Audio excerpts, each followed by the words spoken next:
เตรียมตัวกราบพระทำวัดเช้าครับ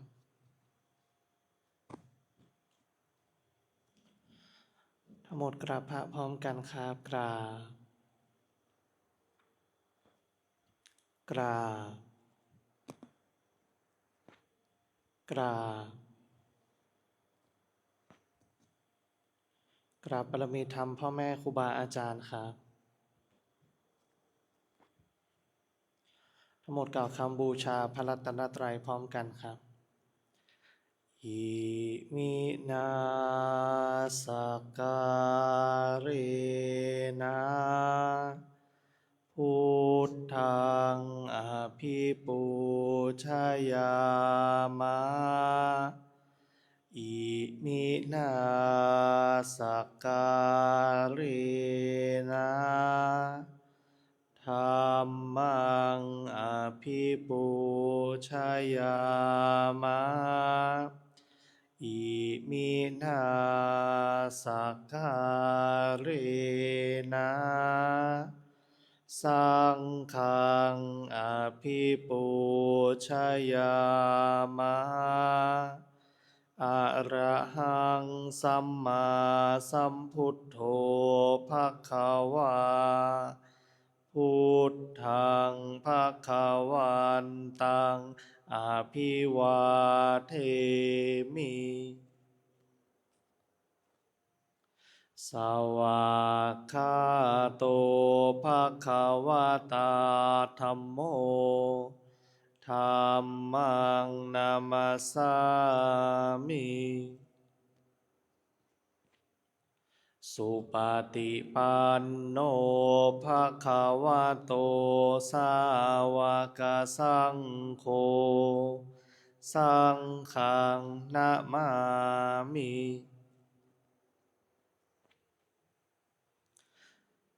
หันธรรมยังพุทธัสสะภะคะวะโตปุพพภาคณมะการังกะโรมาเซนะโมตัสสะภะคะวะโตอะระหะโตสัมมาสัมพุทธัสสะนะโมตัสสะภะคะวะโตอะระหะโตสัมมาสัมพุทธัสสะนะโมตัสสะภะคะวะโตอะระหะโตสัมมาสัมพุทธัสสะพุทธังสารนังคัจฉามิธัมมังสารนังคัจฉามิสังฆังสารนังคัจฉามิทุติยามปิพุทธังสารนังคัจฉามิทุติยามปิธัมมังสารนังคัจฉามิทุติยามปิสังฆังสารนังคัจฉามิตาติยามปิพุทธังสารนังคัจฉามิตาติยามปิธัมมังสารนังคัจฉามิตาติยามปิสังฆังสารนังคัจฉามิเปิดหนังสือหน้าที่12หันธรรมยังปฏิจจสมุปปาทาธัมเมสุอิทัปปัจจยตาทิธรรมปะทังพนามาเสอิทัภิกขเวอริยสาวโกปฏิจจสมุปปาทันเยวะสาธุกังโยนิโสมนสิกโรติภิกษุทั้งหลายอริยสาวกในธรรมวินัยนี้ย่อมกระทำไว้ในใจโดยแยบคายเป็นอย่างดีซึ่งปฏิจจสมุปบาทนั้นเทียวดังนี้ว่าอิมัสสมิงสติอิทังโหติเมื่อสิ่งนี้มีสิ่งนี้ย่อมมีอิมัสสุปาทาอิทังอุปัชชติ เพราะความเกิดขึ้นแห่งสิ่งนี้สิ่งนี้จึงเกิดขึ้นอิมัสสมิงอสติอิตังนะโห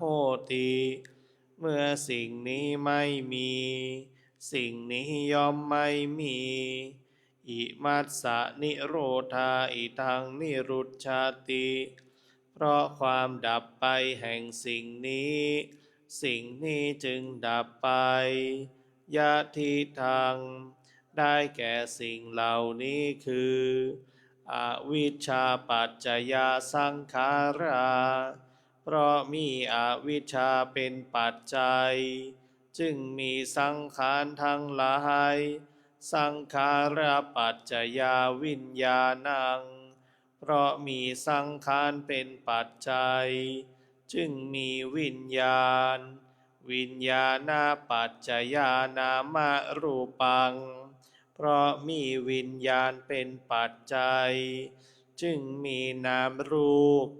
นามรูปปัจจยาสาลายตนังเพราะมีนามรูปเป็นปัจจัยจึงมีสาลายตนะสาลายตนะปัจจยาภัสโสเพราะมีสาลายตนะเป็นปัจจัยจึงมีผัสสะผัสสะปัจจยาเวทนาเพราะมีผัสสะเป็นปัจจัยจึงมีเวทนาเวทนาปัจจยาตัณหาเพราะมีเวทนาเป็นปัจจัยจึงมีตัณหาตัณหาปัจจยาอุปาทานังเพราะมีตัณหาเป็นปัจจัยจึงมีอุปาทานอุปาทานาปัจจยาภะโวเพราะมีอุปาทานเป็นปัจจัยจึงมีภพภาวะปัจจยาชาติเพราะมีภพเป็นปัจจัยจึงมีชาติชาติปัจจยาชารามรณังโสกปริเทวะทุกขโทมนัสสุปายาสาสัมภวันติเพราะมีชาติเป็นปัจจัยชรามรณะโสกปริเทวะทุกขโทมนัสอุปายาสะทั้งหลายจึงเกิดขึ้นครบถ้วนเอวะเมตัสสะเกวลัสสะทุกขคันทัสสะสมุทโยโหติความเกิดขึ้นพร้อมแห่งกองทุกข์ทั้งสิ้นนี้ย่อมมีด้วยอาการอย่างนี้อวิชชายาตะเววะอะเสสะวิราคะนิโรธาสังขาระนิโรโธเพราะความจางคลายดับไปโดยไม่เหลือแห่งอวิชชานั้นเทียวจึงมีความดับแห่งสังขารสังขาระนิโรธาวิญญาณนิโรโธเพราะมีความดับแห่งสังขารจึงมีความดับแห่งวิญญาณวิญญาณนิโรธานามรูปะนิโรโธเพราะมีความดับแห่งวิญญาณจึงมีความดับแห่งนามรูปนามรูปะนิโรธาสาลายตนะนิโรโธเพราะมีความดับแห่งนามรูปจึงมีความดับแห่งสาลายตนะสาลายตนะนิโรธาปัสสะนิโรโธเพราะมีความดับแห่งสาลายตนะจึงมีความดับแห่งผัสสะผัสสะนิโรธาเวทนานิโรโธเพราะมีความดับแห่งผัสสะจึงมีความดับแห่งเวทนาเวทนานิโรธาตัณหานิโรโธเพราะมีความดับแห่งเวทนาจึงมีความดับแห่งตัณหาตัณหานิโรธาอุปาทานะนิโรโธเพราะมีความดับแห่งตัณหา จึงมีความดับแห่งอุปาทาน อุปาทานะนิโรธาภาวะนิโรโธเพราะมีความดับแห่งอุปาทาน จึงมีความดับแห่งภพภาวะนิโรธาชาตินิโรโธเพราะมีความดับแห่งภพจึงมีความดับแห่งชาติ